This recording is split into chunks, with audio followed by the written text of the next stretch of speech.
మీ అందరికి ఎవడు చెప్పాడు 6 గంటలు పడుకోవాలి, 8 గంటలు పడుకోవాలి, హెల్తీగా ఉండాలి అంటే 12 గంటలు పడుకోవాలి అని ఎవడు చెప్పాడు? కానీ నీకు కార్ కావాలి, బంగ్లా కావాలి, అందులో ఒక పూల్ ఉండాలి, అందులో ఒక హాట్ సెక్సీ అమ్మాయి ఉండాలి అంటే 6-7 గంటలు పడుకుంటే అవ్వదు.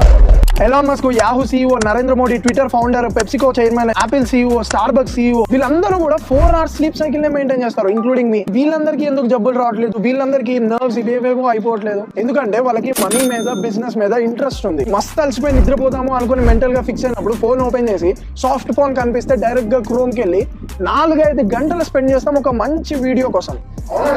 ఎందుకు? ఆ పాన్ మీద మనకు అంత ఇంట్రెస్ట్ కాబట్టి. పాయింట్ ఏంటి అంటే, బయట ఉన్న కాంపిటీషన్ కి వాడికన్నా నువ్వు ప్రో అవ్వాలి, వాడికన్నా ₹1 నువ్వు ఎక్కువ సంపాదించాలి అంటే వాడికన్నా నువ్వు 2-3 గంటలు ఎక్కువ కష్టపడాలి. కానీ వీడికి నీకు ఇద్దరికి ఉన్నది 24 hours టైమే. మరి అలాంటప్పుడు ఏం చేస్తాం? స్లీప్ సైకిల్ తగ్గించి ఒక 2 hours ఎక్స్ట్రాగా వర్క్ చేయడం స్టార్ట్ చేయాలి. సో అది పాయింట్. మనం మన లైఫ్ తో ఫుల్ సాటిస్ఫైడ్ అనుకున్నప్పుడు రోజంతా పడుకోవచ్చు.